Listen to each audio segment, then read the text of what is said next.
4 passos para que sua vida tenha mais sentido.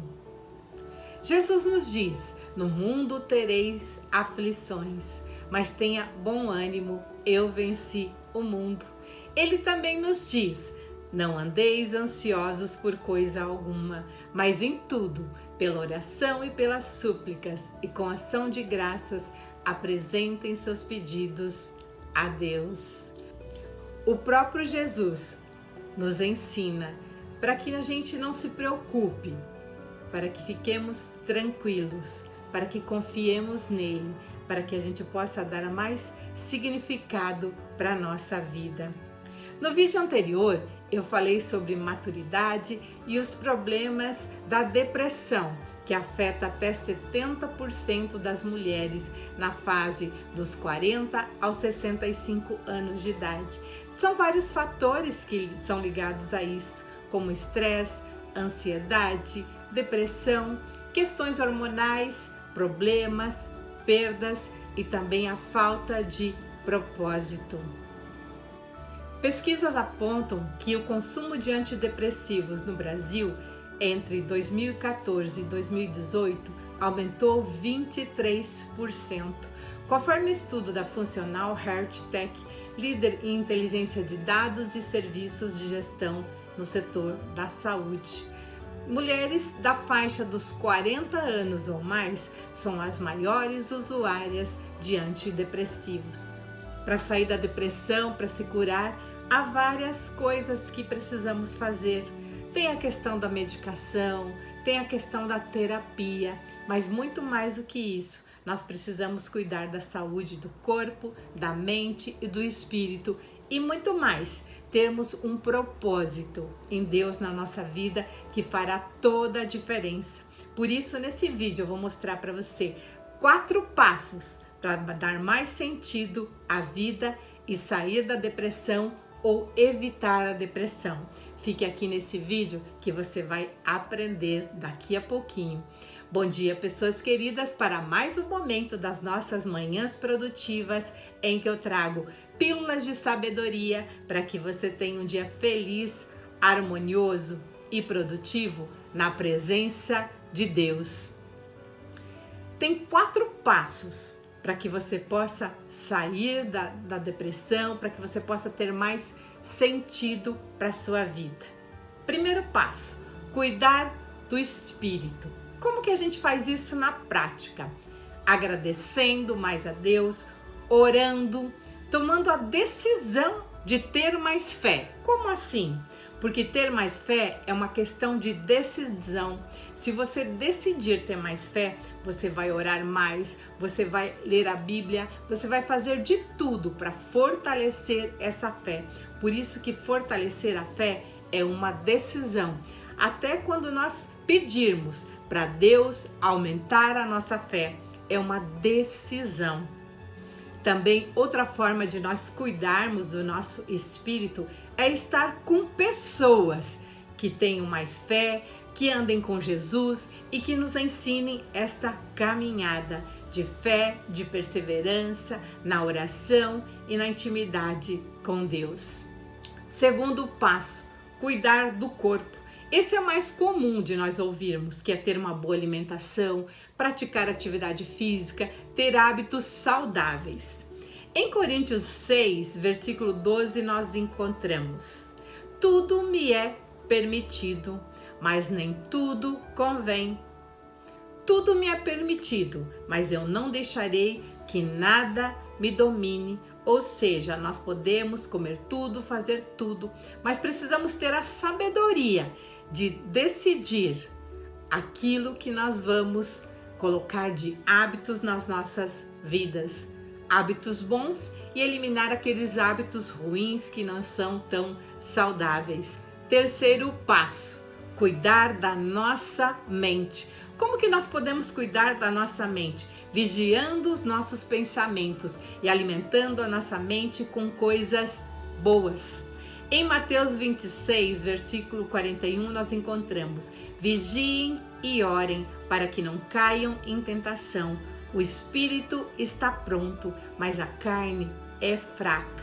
O que a carne é fraca? A carne são as paixões, são os vícios. E muitas vezes nós temos o vício de alimentar a nossa mente com pensamentos negativos, com coisas ruins, colocando programas ruins, leituras ruins e até estando na companhia de pessoas que ajudam ainda mais a contaminar a nossa mente com coisas ruins.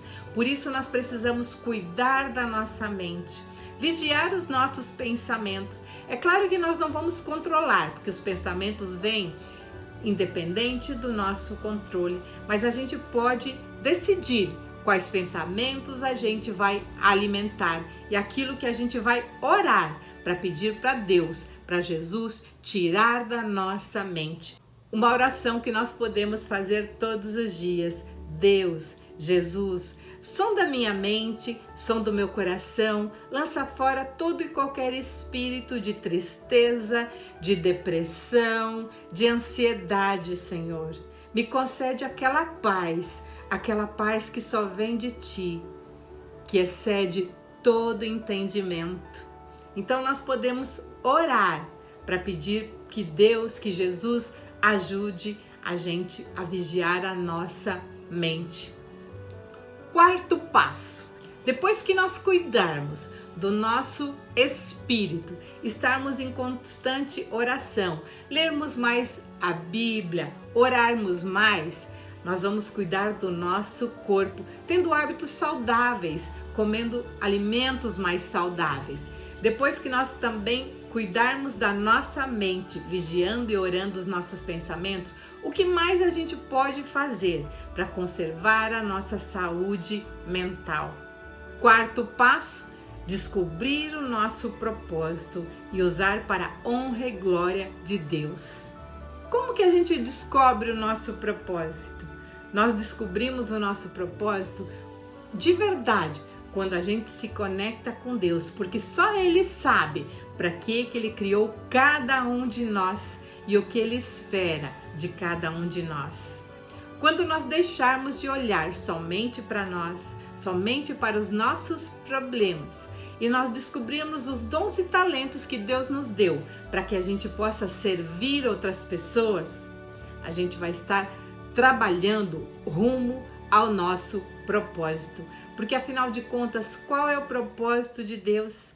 Que nós estejamos conectados com eles, que a gente descubra os nossos dons e talentos que Ele nos deu e que a gente use a serviço de outras pessoas, para servir, para ajudar outras pessoas.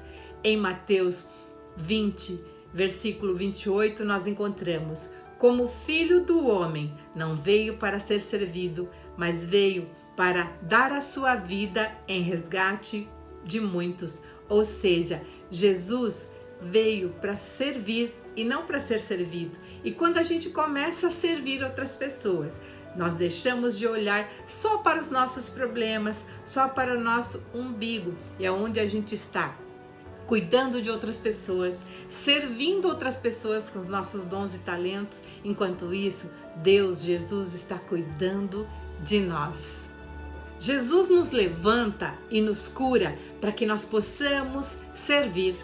Na Bíblia, em Marcos capítulo 1, versículos 29 a 34, nós encontramos a passagem onde Jesus cura a sogra de Pedro. Logo que saíram das sinagogas, foram com Tiago e João à casa de Simão e André. A sogra de Simão, Pedro, estava de cama, com febre, e falaram a respeito dela a Jesus. Então ele se aproximou dela, tomou-a pela mão e ajudou ela a levantar-se. A febre a deixou e ela começou a servi-los. Ou seja, Jesus curou a sogra de Pedro e ela se levantou para servi-los. Jesus nos cura, Jesus nos levanta para que a gente possa servir na obra dele, para realizar assim os propósitos de Deus.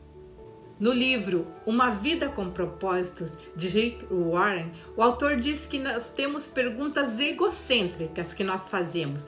O que eu quero ser? O que eu devo fazer na vida? Quais são os meus objetivos, ambições ou sonhos para o futuro? Ele diz que muitas vezes nós nos concentramos em nós e assim nós não descobriremos o nosso propósito de vida. Em Colossenses 1,16 nós encontramos: pois tudo, absolutamente tudo, acima e abaixo, visível e invisível, e todas as hierarquias dos anjos, tudo começou nele e nele encontra propósito. Ou seja, nós encontraremos o nosso propósito de vida nos concentrando não em nós mesmos, mas sim em Deus primeiramente, olhando fixo em Deus, porque Ele é quem vai nos revelar o nosso verdadeiro propósito de vida. Ele é o nosso inventor, Ele que nos fez e Ele já sabia para que Ele estaria nos criando. No entanto, muitas vezes as preocupações da nossa vida fazem com que a gente esqueça dos nossos dons e dos nossos talentos que Deus nos deu para servir. Se você está gostando dessa série Manhãs Produtivas, em que eu trago pílulas de sabedoria para que você tenha um dia feliz, harmonioso e produtivo na presença de Deus, curte esse vídeo, se inscreve neste canal e compartilha, pois assim você vai estar ajudando a edificar a vida de outras pessoas. E onde se edifica, Jesus fica. Tenham todos um dia abençoado por Deus e lembre-se que o momento com Deus deve estar no cabeçalho da sua lista de tarefas todos os dias. Fiquem com Deus e até amanhã,